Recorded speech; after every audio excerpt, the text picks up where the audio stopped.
The rich are different from us, F. Scott Fitzgerald is said to have remarked to Ernest Hemingway, to which Hemingway allegedly replied, yes, they have more money. The exchange, although it never actually took place, sums up a wisdom Fitzgerald had that eluded Hemingway. The rich are different. The cocoon of wealth and privilege permits the rich to turn those around them into compliant workers, hangers-on, servants, flatterers, and sycophants.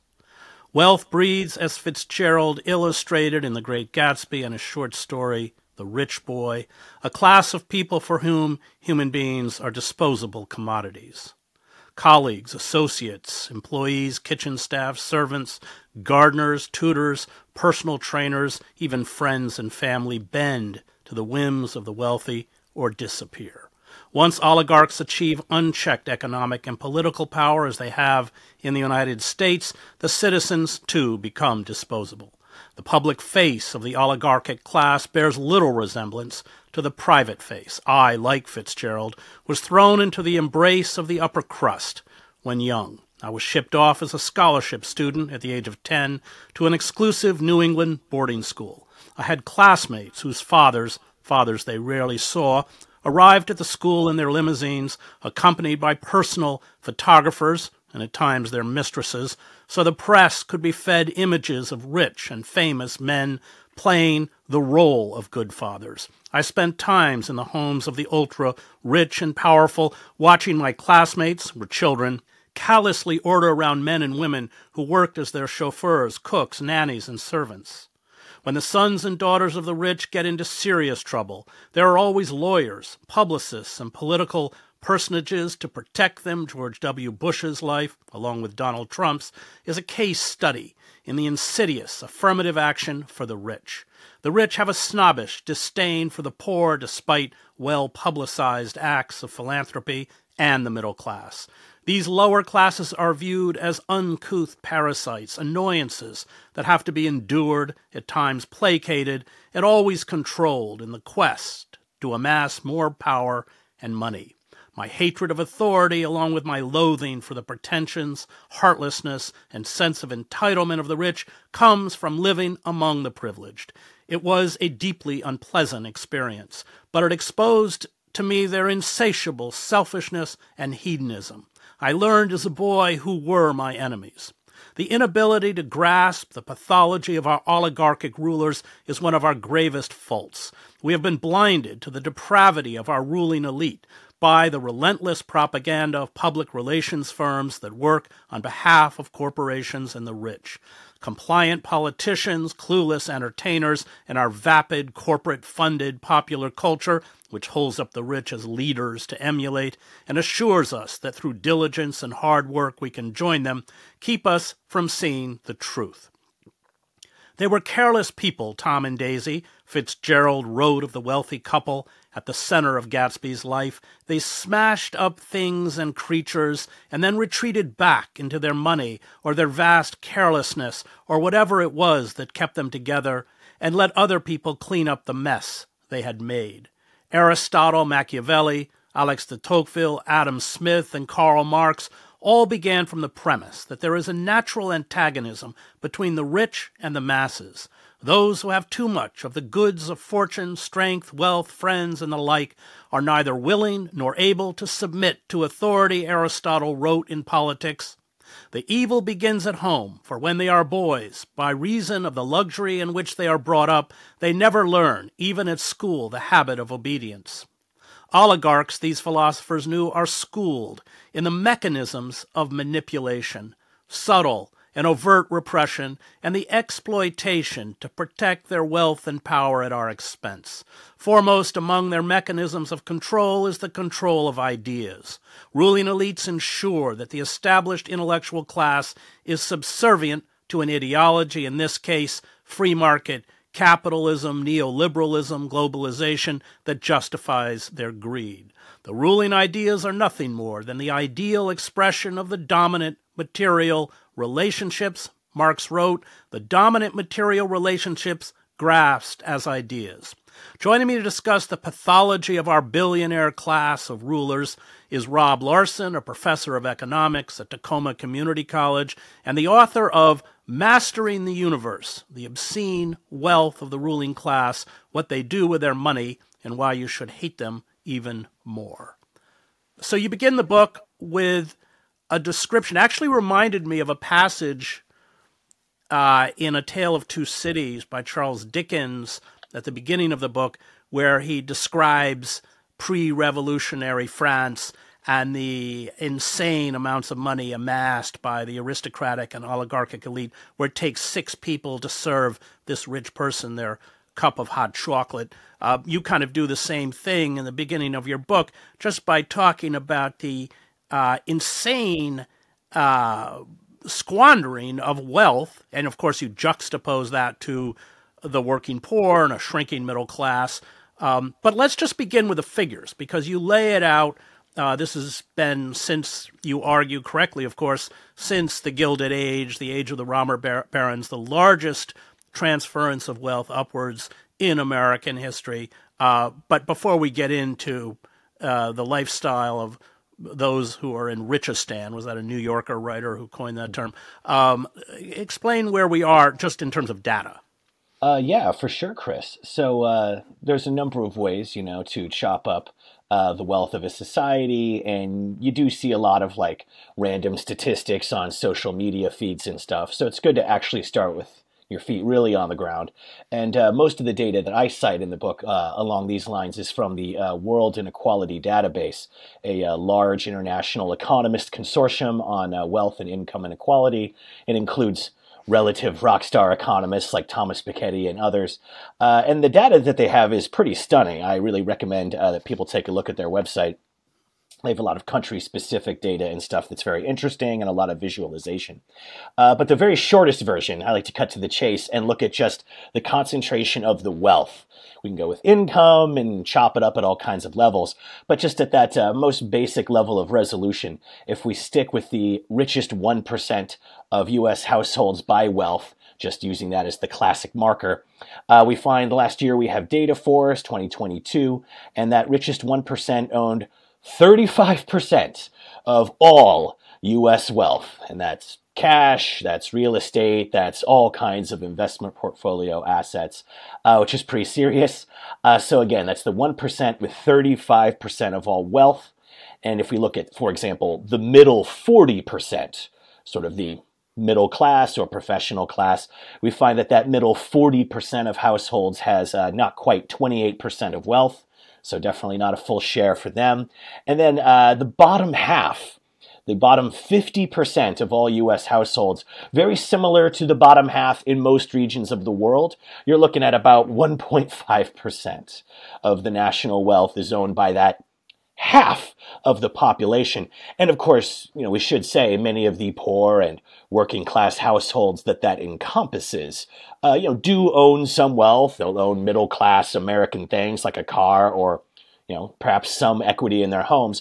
But of course, when we look at wealth, we have to subtract debt from your assets. It's net wealth, of course, is what we really care about. So very typically, that bottom half, region by region, will have 1%, 2%, or negative a few percent if their debts outnumber their assets. So that's kind of the simplest picture. It's very similar worldwide. Globally, that richest 1% of households owns 40% of all wealth. Pretty similar numbers there. And there's a lot more we can add to that, but that's sort of the broad outline. Well, you talk about this global ruling oligarchy as being transnational. One of the points you make in your book is that they all collect passports from various countries. But yes, there is a supranational quality now to the billionaire class. Explain how that works. Yeah, it is interesting. I recently did a small article on this specific subject for Current Affairs, looking at the ways that these people are able to move around the world so effortlessly, certainly compared to the middle class and obviously compared to the very poorest people in the world who migrate extra legally. So I feel like the passports thing actually is a good indicator. If you look at wealthy households, it's all kinds of assets. You own your home or your multiple homes outright, and you have plenty of cash and so on. But then we get into the more exotic wealthy assets. And I often say some of the real family jewels of the wealthiest households are vaults full of passports, and visa and residency documents for different countries in the world. Of course, most developed countries, it's possible to, apply for residency that can lead to a permanent visa, or a green card if you get an employment sponsor. But what's been happening more recently is a lot of countries, especially those that have a urgent balance of payments issue to correct, are making it much easier for wealthy people to just buy citizenship, sometimes starting with residency or just outright handing out passports to wealthy individuals who make qualifying property investments. And if you'll put a couple $100,000 into a firm in Spain or Greece or Ireland or Portugal or some other countries, and certainly many third world countries as well, they'll put you on a path to gaining residency, including that incredibly valuable EU passport that is, very sought after in the world. So that's a major thing. But of course, even if we get just past that specifically naked issue of selling citizenship to the rich, most countries, wherever you're traveling, wherever you're trying to live, large amounts of money, and just having staff. Having someone who can keep up with all the requirements and all the paperwork and watch those deadlines as they come. That's exactly the kind of thing that a struggling poor person who's head of household with a bunch of kids isn't able to do. So to me, that international aspect of the ruling class, it is the aspect that bothers the right wing the most. And when they talk about globalists, even if they don't specifically say Jewish globalists, it's in there.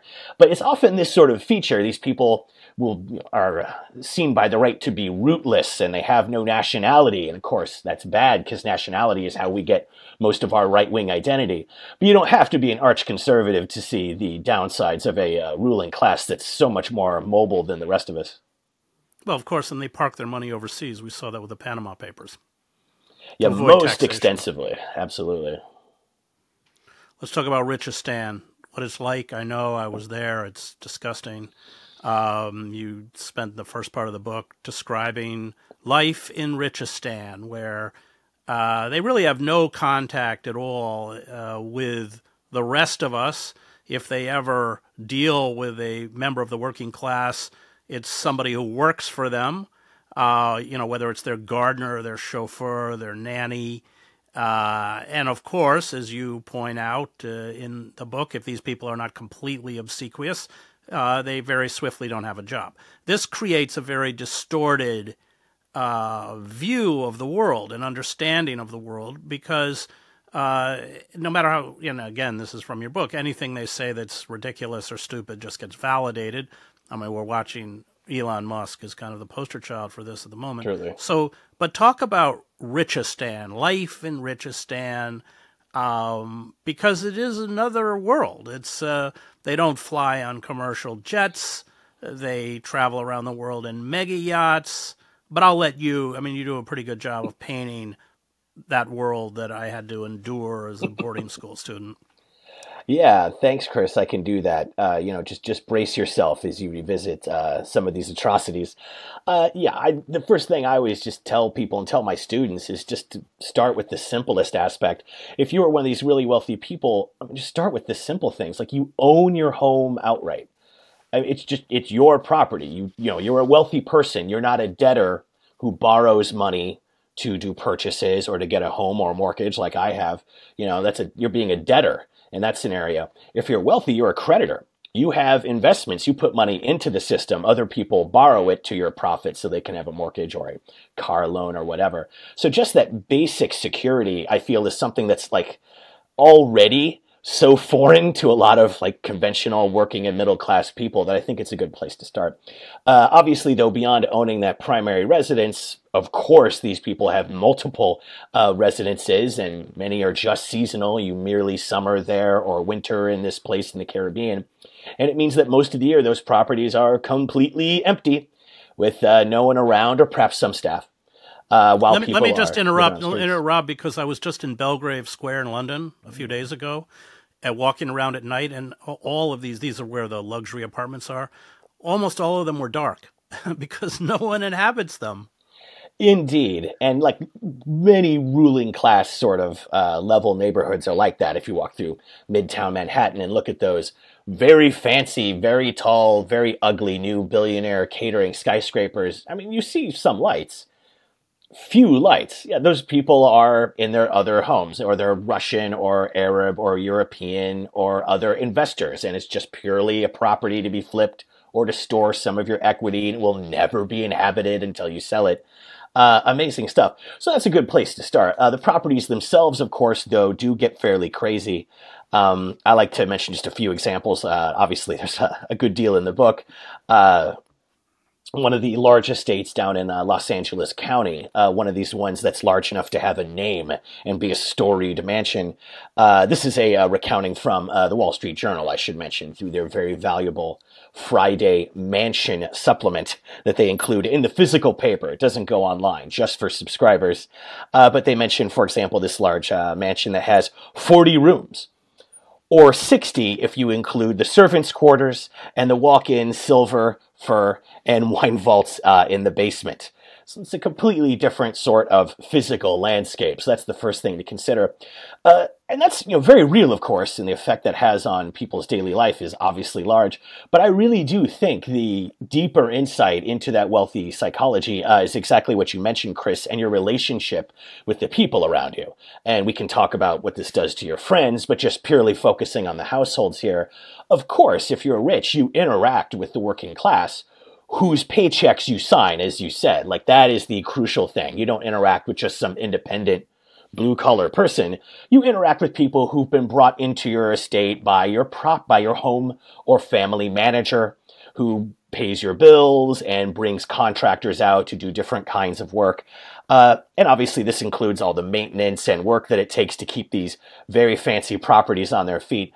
But I also would, it's that personal staff, though, that really shows you the issue. And we mentioned, yes, the great book, Richistan, which is very enjoyable, a nice outline of the mid-2000s ruling class before the 2008 crisis. So without even the shame that they kind of maybe remember from that episode, this is the journalist Frank Rich, and he said, and this is quoting his description here, because I think it's pretty memorable, of some students who are in a home staff training academy.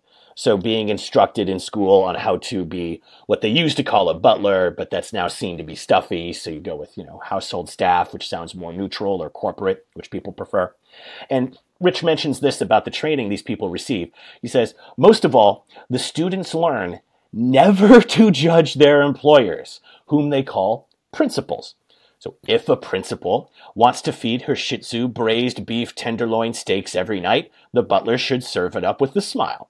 If the principal is in Palm Beach and wants to send his jet to New York to pick up a bottle of Chateau Latour from his Southampton cellar, the butler makes it happen, no questions asked.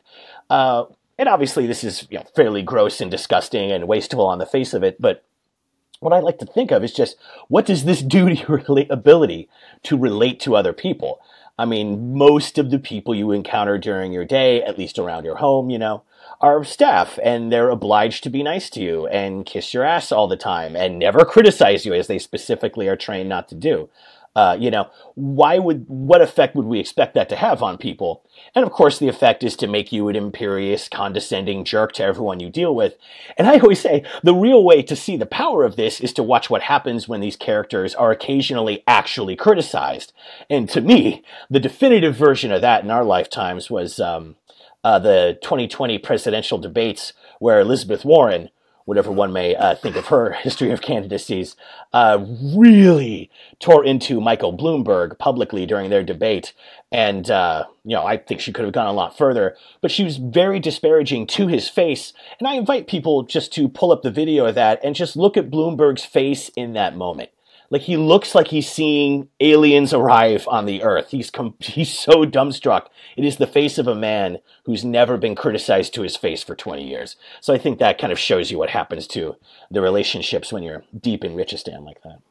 Well, you also, there was a leak or something of tweets, was it to Elon Musk or somebody in the book, where they, all the people around him were basically just slobbering all over whatever silly idea he had or Oh, something. absolutely. God, I remember that. That was painful just to read the amount of groveling sycophancy that this brings out of people. And I think that's a big part of it too, especially because now we're often looking at people who, I mean, some are, but some of these people are not like directly being paid by Musk or his various firms. They're like, his nominal friends, some somewhat rich other acquaintances and so on. And it's just nonstop, wall to wall, ass kissing, and everyone is like the dynamic you see is people competing to kiss the powerful person's ass the most. Like that's the dynamic that drives the group is like who's doing the most butt kissing. It's a very competitive environment in that way. But I just tell my students, like, think what would happen to your brain if that's how your friends related to you. If everyone just tells you how great and brilliant and heroic you are, and anyone who criticizes you is just jealous, you would lose touch with reality. You think you're fantastic, and you would act the way that Michael Bloomberg or Elon Musk do act, which is, I am the second coming of Christ. You're so lucky to be speaking to me and have me ruling your life. Because it just destroys your ability to understand reality. If you're a middle or working class person, you get corrected by society. Your friends tell you, like, yeah, you should rethink that guy. You're embarrassing yourself. It's the kind of thing a normal person can say to one another that you would think twice about saying to someone of this stature. Yeah, from personal experience, it destroys the capacity for empathy. Indeed. That's what withers and dies. Oh, God, that's a good way of putting it. Should have put that in the book. And the other thing is that they're not really friends, because a lot of the people who suck up to these sycophants, who suck up to these rich people, despise them. And there's a moment in your book where you talk about the paranoia of the ultra rich, because on some level they recognize it, that people just want a piece of them or a piece of their money or a piece of their power, but don't really like them. Yeah. I mean, they're very lonely. I know, having gone to school with the super rich, they're very lonely and unhappy people. And you also make that point in the book. I think it's anybody who earns above 50,000 a year. I can't remember the figure. But once you start earning mega sums, it doesn't make you happy. Indeed, but it does completely warp the economy and put insane demonic power in your hands. But it is amazing. You dig into this. I mean, these characters, their lives are filled with, just wall-to-wall pleasure. People who help them, do everything for them, provide them with the very finest things that are in the world. And then you gradually learn these people are kind of miserable. Like, what is this even all for if you're not even enjoying your ruling class lifestyle, which we're ruining the planet to bring to you? And of course, sometimes I think people hear this and the tendency is to say, oh, so we should really pity them. Like, no, you can still be mad. But just these are actions that they took that didn't even redound to their own happiness. But you're right, it's common enough that it's apparently becoming clinically recognized. In the book, I cite a professional therapist who mainly caters to very high-end income clients in New York, if I recall. And she mentions, one of the most common things that we encounter in sessions is people, clients who are very wealthy and saying, do I really have any friends? All these people, maybe I grew up and they were my friends or I came to know them, but now that I'm so rich, and not just rich, if I'm super powerful or just a celebrity, it just makes friendship you can't put confidence in it. And it starts to look more and more transactional. Like I really got to be close to this guy. Maybe he'll have a few glasses of wine and feel like buying me a house or something. So keep that nose brown. You can see how that just leads you to, you don't even feel like you have the relationships you should have with friends, which is one of the most important things you can have in life. Of course. It's such a twisted picture. The more deformed you become, the less, the more odious you become. And part of the problem is among the rich themselves. It's how do they define friendship? They define friendship as what's in it for me. The moment a quote-unquote friend gets in trouble, they go for the door. It's a very perverted way to define friendship. That's something that I experienced, knowing a lot of these people. But let's talk about just one other point.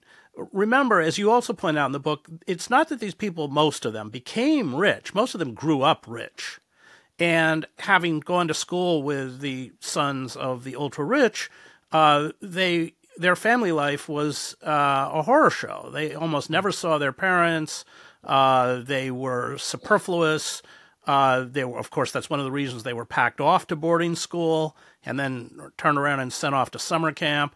So they were already traumatized. There's a book called The Trauma of the Privileged Child or something by a British psychologist, which talks about English boarding schools. But we can't negate the fact that they were reared in this particular environment where there was very little nurturing or love, and so it's not just that their obscene wealth deforms their life; it's that they grew up, as a child like this. Yeah, it's like a bonsai tree that was made to look ugly and be mean to people. Yeah, it's you grow up in this warped environment, like a potato growing in stony fields, and you come up with a weird, not quite correct or normal shape. Makes sense. And, again, like it is amazing to see how it extends to your own kids. But, I got a 2-year-old nephew myself. My God, he's such a sweet little kid, but he's a little terrorist. It's so much work taking care of kids.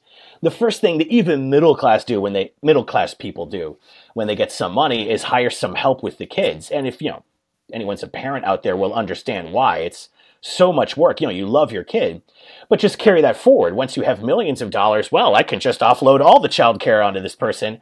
And this is why we have all these famous stories. And, every piece of media about rich people always has a joke about this, from, Succession to Arrested Development, about how the wealthy kids are closer to the domestic staff, or their nanny or whomever they designate it, than they are to their own parents, who are jetting around the world, drinking champagne, having fun, not doing the hard work of changing their kids' diapers, or even the medium difficulty work of having like serious conversations with them and just having them with you while they explore the world as kids. It goes to show that when you have this kind of money, just that commercial ease can just intermediate itself between any relationship you have, even with your firstborn child. It's amazing. Yeah, Churchill, you just explained Churchill's parents, Winston Churchill's parents, and the only person he felt who really loved him was his nanny. And then when he finally went off to Sandhurst or wherever, they fired her with no pension. And Churchill, I think, until she died, sent the nanny something, meager probably, every month.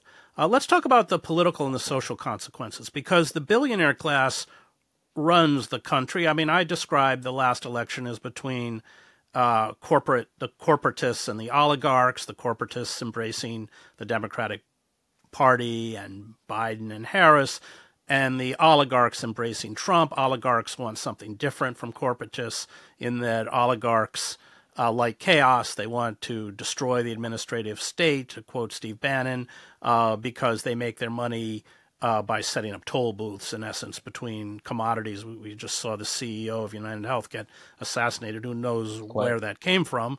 And of course, it's a horrible event. On the other hand, these for-profit healthcare companies, their job, to boil it down to its moral essence, is to hold 6 children hostage while parents frantically bankrupt themselves trying to save their sons or daughters, a form of terrorism, really. So let's talk a little bit about, now that it's the age of oligarchs, private equity firms, which are about destruction of capital for short-term profit.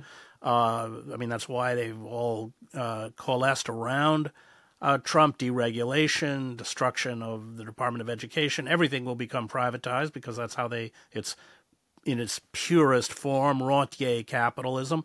Let's talk about how these individuals with this kind of power, given their psychological makeup, how they destroy the society. At the end of the book, you talk about socialism. We're both socialists. I don't know if you're a Marxist. I'm not a Marxist. I'm kind of a Swedish socialist, but we're socialists. But talk about the political and social consequences of being ruled by the billionaire class, which we are. We most certainly are, indeed, and that includes their corporate property.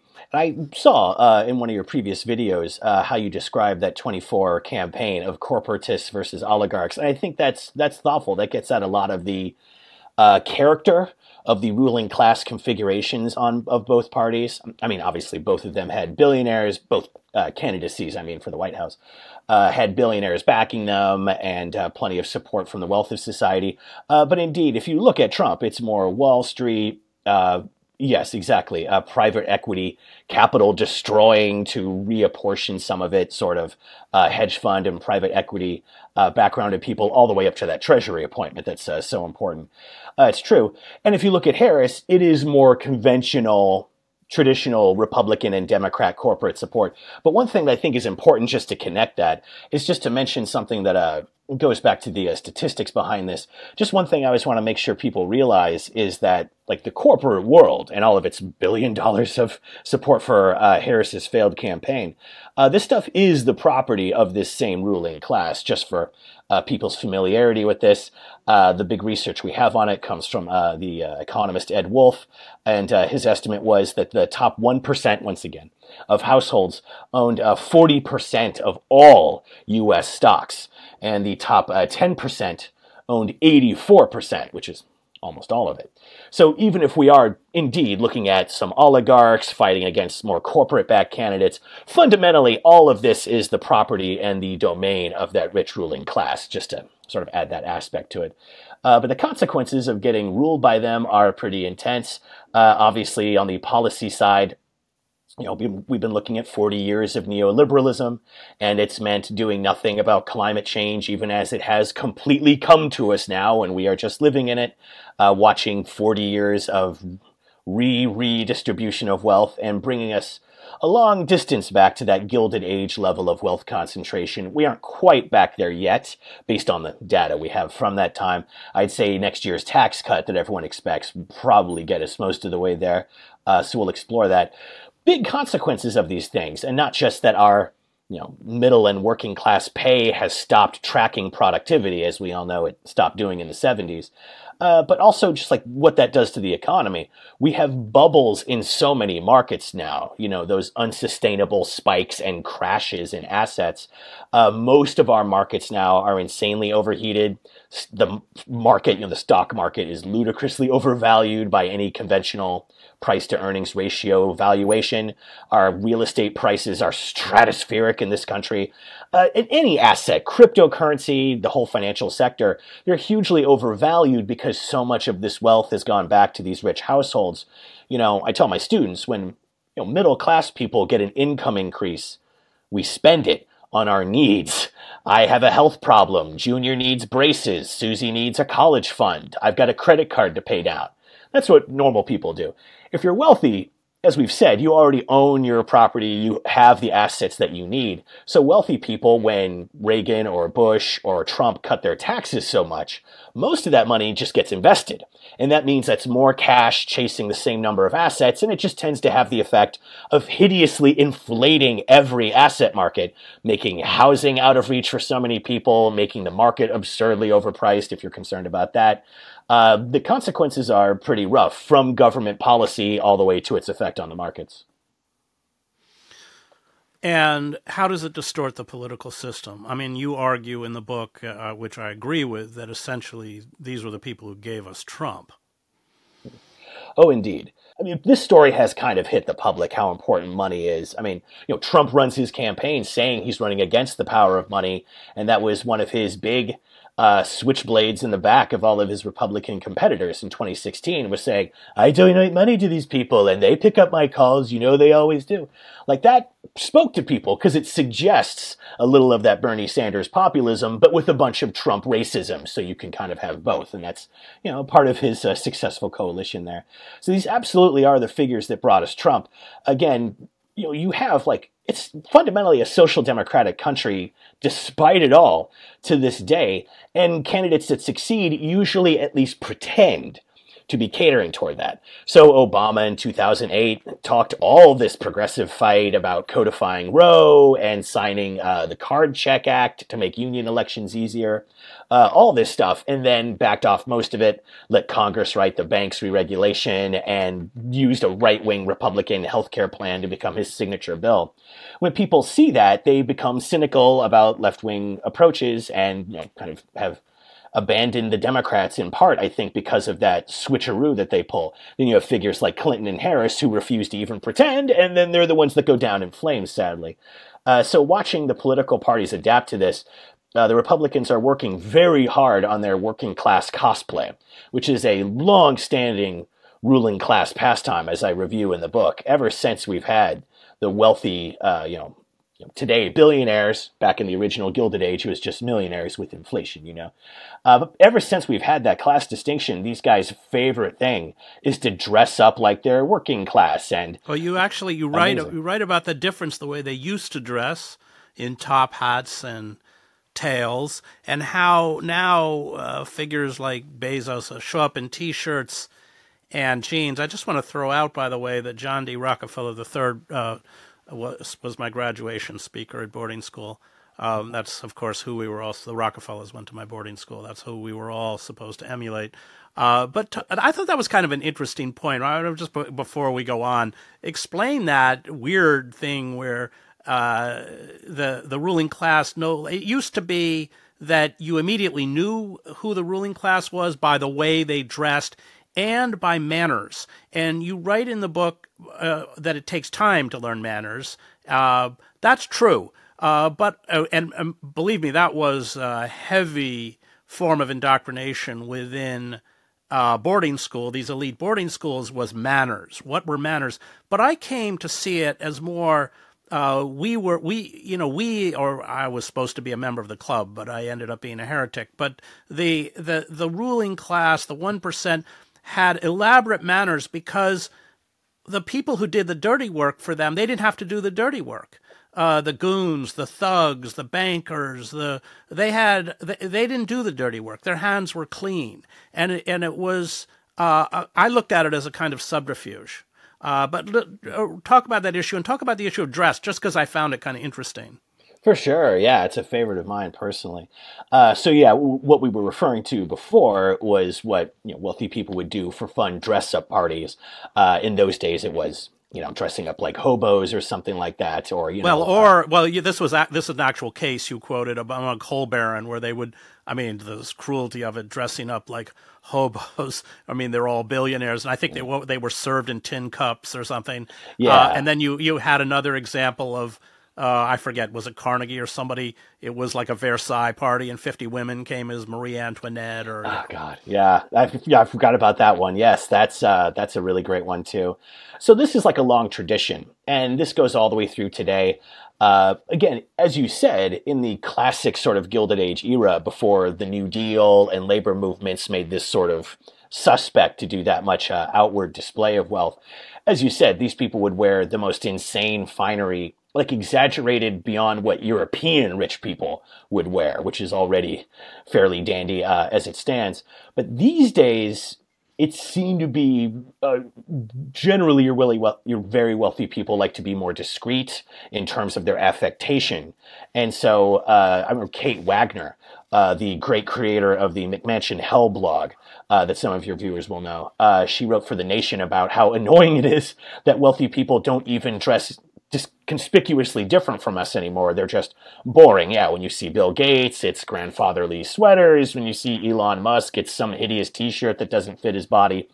And it's annoying. However, the Wall Street Journal, which, if you're an economist, is kind of your house newspaper, but it's definitely a great place to keep track of what the wealthy are thinking and doing, mentioned that today, very wealthy people, to our middle-class eyes, it looks like they're just wearing normal clothes, boring pants, boring sweater, loafers, or whatever. if you look at these brands, they're stratospherically expensive, but they're very low-key, fine material or imported, expensively sourced items. So to most people, you look like maybe you're just some executive or some retired grandparent or something like that. But you're wearing an outfit that, even though it is boring, Wagner is correct, the outfit may still cost a couple $1,000s because all the items are so low-key, very expensive. So it seems like it's more about, I would say it's about refining the signal that's being sent. In the old days with top hats and opera glasses and so forth, it's about being conspicuous in your consumption to everybody. Whereas now it's more about signaling to other wealthy people or people adjacent to that. Like, oh, he looks normal, but he's wearing that very, very expensive shirt. That's a $400 tailored shirt. Like it's more subtle signaling now that doesn't necessarily land to the middle class eye the way it does for the ruling class. So I think part of the legacy of the New Deal is now the rich, as Paul Fussell put it, have been driven underground in exactly how their outward class affectations manifest. Well, except for watches, which you point out. Mm-hmm. Yeah, watches, and it's usually the toys now that we see the consumption more than attire, and I would definitely include the watches. My God, the money that people invest in their simple timepiece is incredible. But then you get to people's yachts and cars, and as you said, private jets, and now we're done with the affecting a down-to-earth persona. And I think, too, we're talking about Thorstein Veblen before we started recording, the great Norwegian-American sociologist who coined the term conspicuous consumption. And one of his points, which I liked so much that I think I included it in the text as well, is exactly what you said. It's not just that you have a life of leisure because of all your wealth, but you have so much wealth to show off, so much wealth to conspicuously consume, that you'll have staff who also do nothing. In the old days, that would be, your senior butler or your hall boys and so on, who generally aren't doing anything, but I can pay them just to stand there in case later I want a glass of tea or something. So extending your conspicuous consumption leisure lifestyle to some of your staff, this is the way conspicuous consumption works. It's not just, look at my flashy sports car. It's these weird layers and who's signaling to whom. Well, this is Veblen's Theory of the Leisure Class, which is an important book, along with C. Wright Mills' The Power Elite. They're older books, but they certainly get the pathology of the ruling class. C. Wright Mills makes a point which kind of coalesces with my own experience among the super rich, and that is that the way they signal to each other is always subtle. It's if you're not initiated into that club, you can't read it. It's not just about brands, but it's about which ski area in Switzerland you ski in. That's a concrete example I'm using. One of my friends, his father, Scranton, was the governor of Pennsylvania, came from an oligarchic family. Mm-hmm. I remember visiting the mansion. It was the first time I ever saw an Olympic indoor pool in a house. And his father came back from work in a helicopter. I mean, so it is a world in and of itself. I once had dinner in New York with a very wealthy friend of mine. He invited me to dinner and gave me the address, and I went to a building in Midtown and got on the elevator and took it to the top floor, and it was oak panel doors. There was no sign. There was nothing. You would never know it's there. And it was a very exclusive dining residence. Al Sharpton, I want to add, was at the table next to us. There were no checks. Every waitress looked like she was a fashion model. You could smoke cigars. And it gets back to this world of Richistan. They don't live in the world we live in. And yet when they live in a non-reality environment, really. It's kind of fantasy land. And yet when you give them an oligarchic elite, this is just true throughout history, when you give them that kind of power, then they just start destroying everything around them because they have no ability to make, to judge reality because they don't live in reality. Indeed, that absolutely is the case. I mean, there's a lot to say about this, but every time I get onto this subject, I always think of, you may remember, and some of your viewers may remember, there's a famous photo of, I think, then Senator, or perhaps State Secretary Hillary Clinton, I think, campaigning, and she's in the home of like a working class person. And it's just a famous photo of her standing in the entrance to a kitchen, like a working class person's kitchen. And it's not, I mean, we've seen tiny apartments. It's not tiny. It's not dirty. It has a couple plants that have been watered and are draining in the sink basin. The look on her face is amazing. It's the look of the face of someone who's seeing a homeless person for the first time. It's I think it's just a little telling moment that got captured. But what I talk about in the book is how like one natural process of markets is to produce class segregation. You know, you can't afford to live in this neighborhood. Maybe you'd like the dingy, dangerous, or environmentally unhealthy neighborhood on the other side of town, or sometimes literally on the other side of the tracks. And I have a little discussion of that in the book about how that segregation works.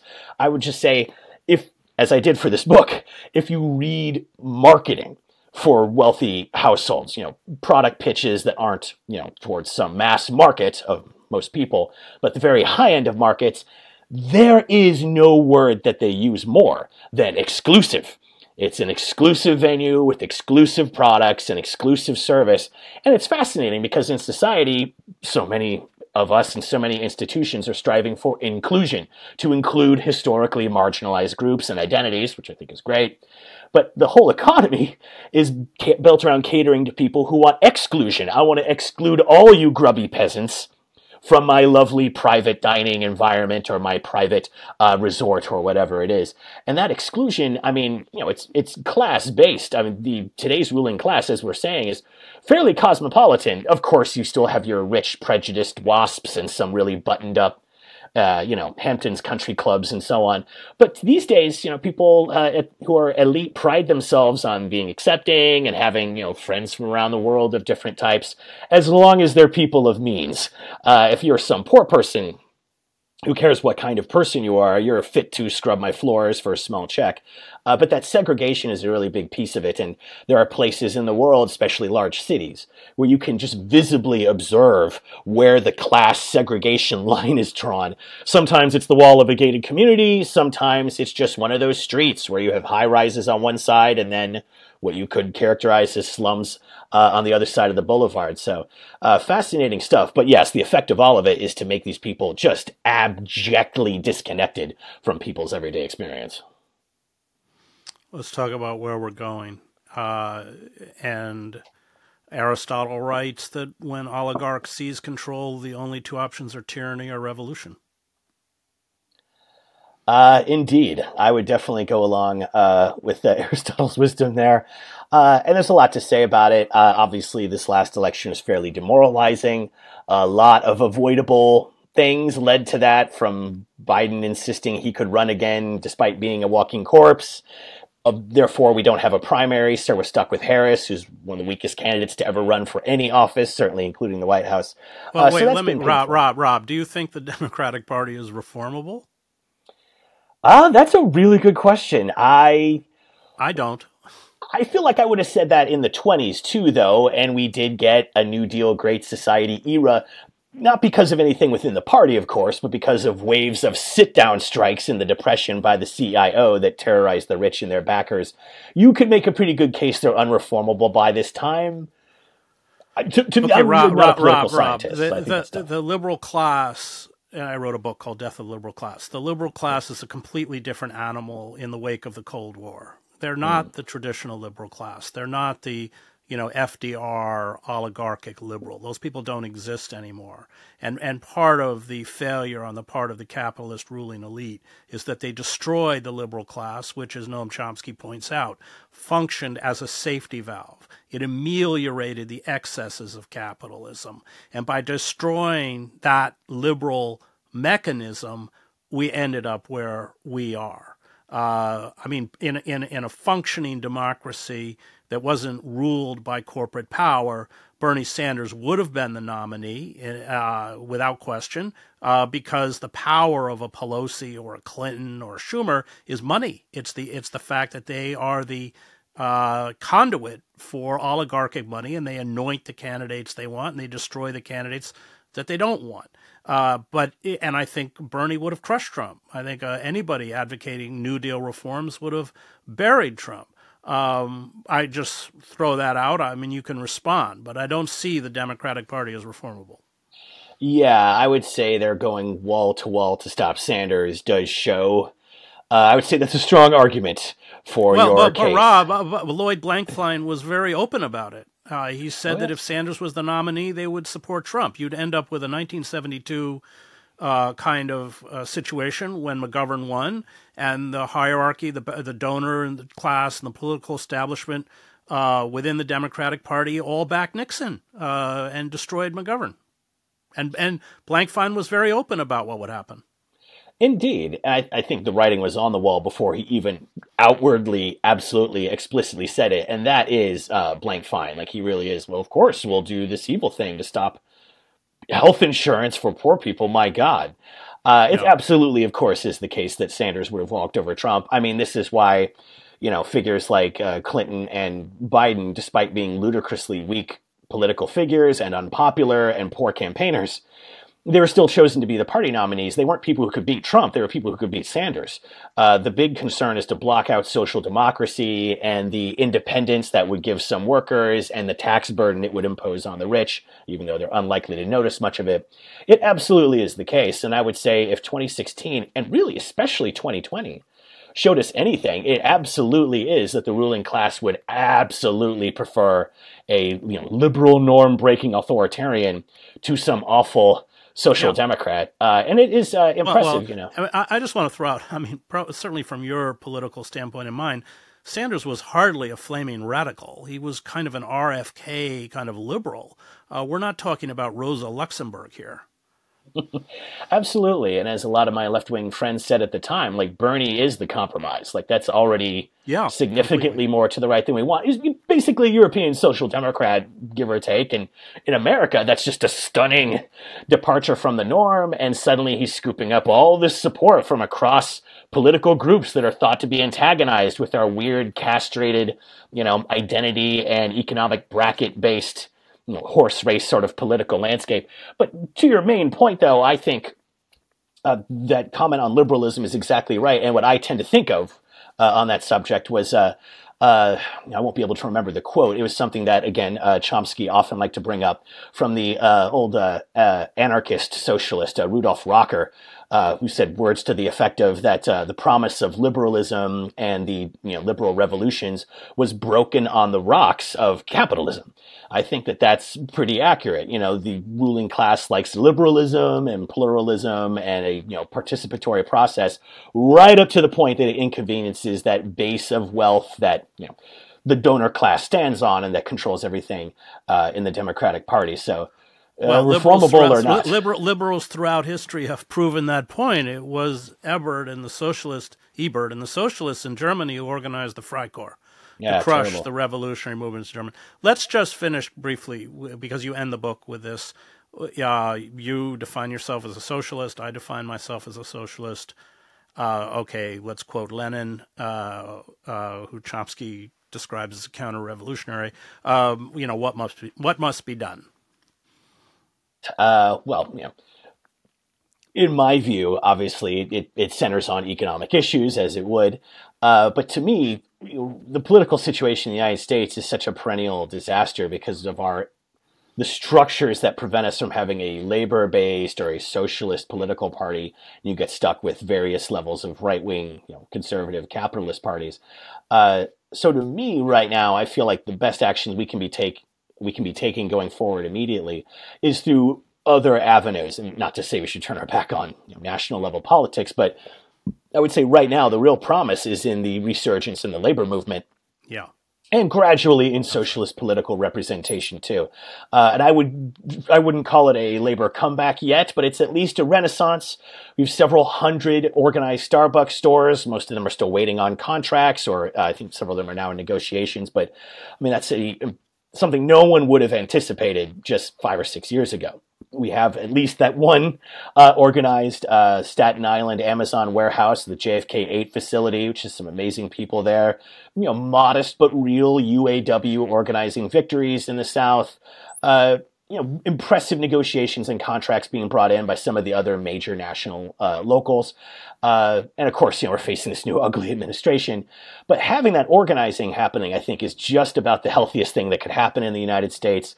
Our labor density is still beaten down into the single digits nationally, but it was lower than that in 1910. And then we had the huge CIO resurgence, and that took a lot of sacrifice and real work from people. And it's a different country now. It's a century later. It's a lot richer. It's a lot lazier. There's a lot of social platforms that make it easy to talk about stuff and never do anything. That's popular.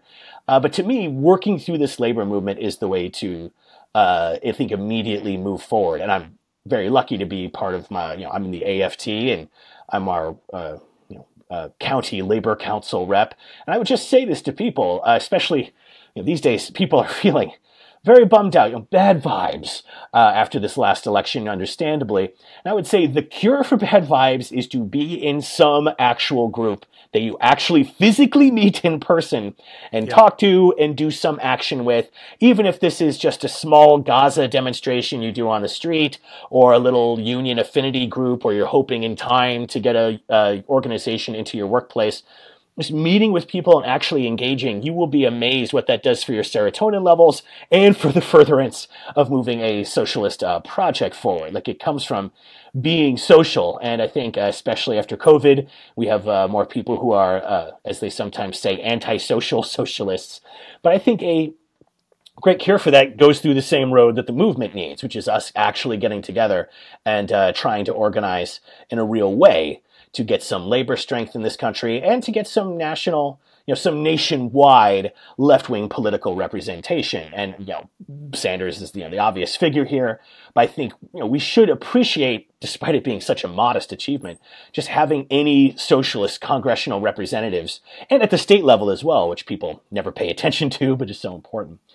We do have that. And it was incredibly, very frustrating this fall watching us lose a couple of congressional socialists of color, and losing, their primaries after insane money is spent to stop them. And it's especially annoying that the defeat didn't come from the traditional socialist, archenemy, which is the Chamber of Commerce. It came from the ethnic cleansing lobby, which is very frustrating. And that is, of course, American socialist history. You're right. All the points you make about shutting down your screens and creating collectives, I mean, that's what's going to sustain us. You're exactly right. But let's never forget that the Zionist lobby is completely fused with the war industry. And this is, of course, the great failing of Bernie Sanders, in that he's just, out of political caution, refuses to take on the war industry, which consumes 50% of discretionary spending and is, as the socialist Karl Liebknecht said of the German military, the enemy from within. But thanks so much. This is for your book, Mastering the Universe. I want to thank Diego, Thomas, Sophia, and Max, who produced the show. You can find me at chrishedges.substack.com.